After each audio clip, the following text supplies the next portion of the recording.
అప్పుడు ఈ పెద్ద మనిషి ఏం చేస్తాడు? టాపిక్ డైవర్ట్ చేయడం చేస్తూ ఏమంటాడు? టాపిక్ డైవర్ట్ చేయడం కోసం ఏమంటాడు? డిక్లరేషన్ సర్టిఫికేట్ అంటే ఇప్పుడు నిజంగా ఆశ్చర్యం కాదా? జగన్ ఏమన్నా కొత్తనా? రాజశేఖర రెడ్డి గారు ఏమన్నా కొత్తనా?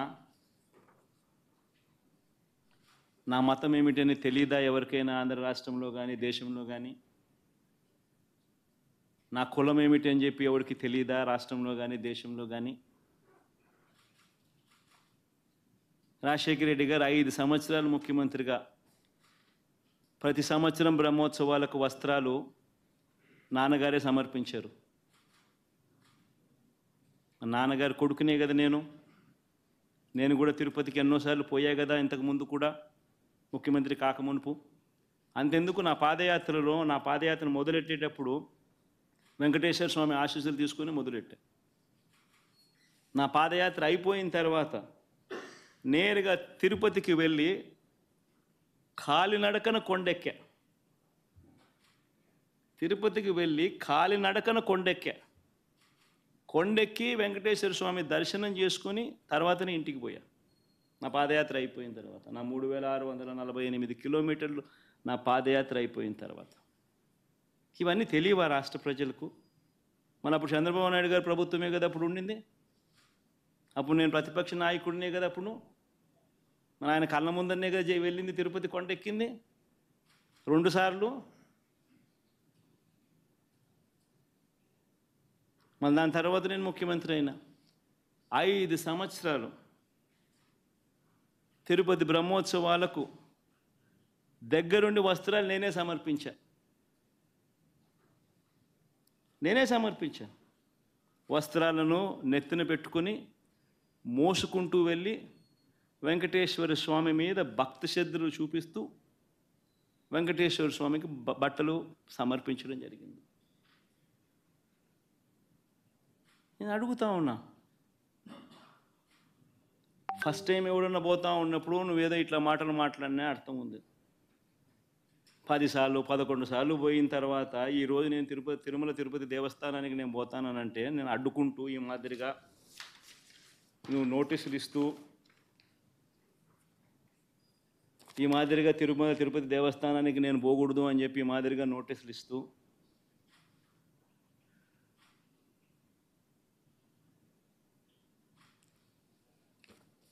ఈ మాదిరిగా మా ఎమ్మెల్యేలకు మా కార్పొరేటర్లకు అందరికీ కూడా ఈ మాదిరిగా నోటీసులు పంపుతూ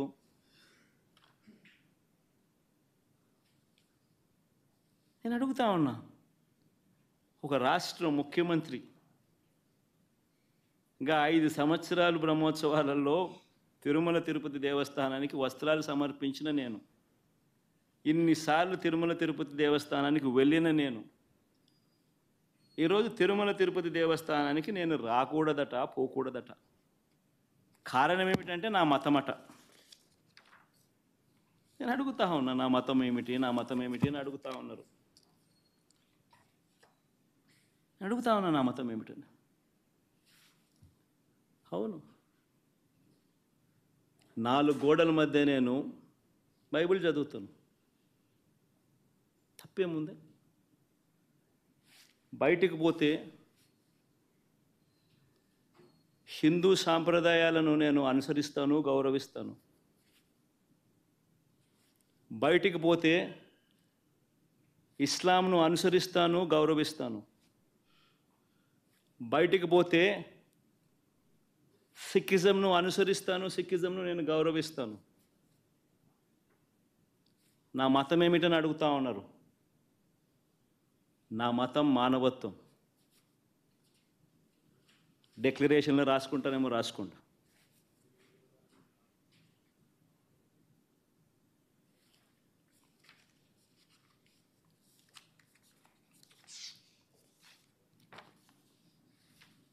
భారతదేశం కాన్స్టిట్యూషన్ నేను ఒకసారి చదువుతా. According to the preamble, India is a sovereign, socialist, secular, democratic republic. Secular అనే పదానికి అర్థం తెలుసని అడుగుతా ఉన్నా. గుడికి పోయే వ్యక్తిని నువ్వు ఏ మతము అని అడుగుతా ఉన్నావు. ఏ మతము అని చెప్పకపోతే గుడిలోకి ఎంటర్ కాకూడదు అని అంటా ఉన్నావు. సెక్యులర్ దేశం అని చెప్పి చెప్పుకుంటా ఉన్నాం. ఒక ముఖ్యమంత్రిగా పరిపాలన చేసిన వ్యక్తి పరిస్థితి ఇదే అయితే ఇక ఆ దళితుల పరిస్థితి ఏమిటి? గుళ్ళలే పోగలుగుతారా? పోయే పరిస్థితి ఉందా? పోనిస్తారా? రానిస్తారా? ఏం చేస్తూ ఉండు? నిజంగా రాజకీయాల్లో మతం పేరుతో రాజకీయాలు చేయడం ఎంత దౌర్భాగ్యమో నేను ఇదే బీజేపీ పార్టీని కూడా అడుగుతా ఉన్నా. బీజేపీ పార్టీ గొప్పగా చెప్పుకుంటుంది హిందూయిజానికి మేమే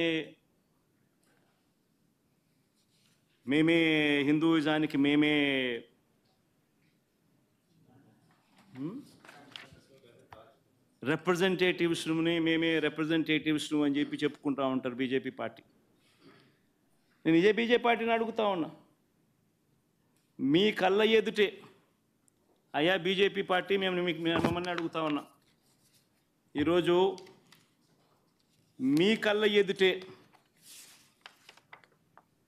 మీ ఎన్డీఏ కూటమిలో భాగంగా ఉన్న వ్యక్తే తిరుపతిలో వెంకటేశ్వర స్వామి విశిష్టతను, తిరుపతి లడ్డు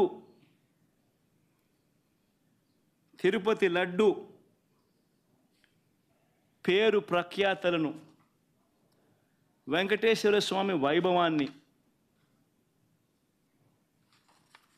దగ్గరుండి అబద్ధాలు చెబుతూ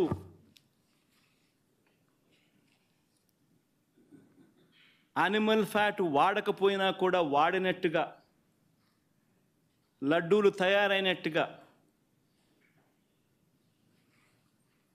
ఇన్ని ఆధారాలతో సహా రుజువు అవుతా ఉన్నా కూడా అబద్ధాలతో దుష్ప్రచారం చేసి తిరుమల తిరుపతి వెంకటేశ్వర స్వామిని అపవిత్రం చేసిన ఈ చంద్రబాబు నాయుడు గారిని ఎందుకు మీరు మందలించలేకపోతా ఉన్నారు?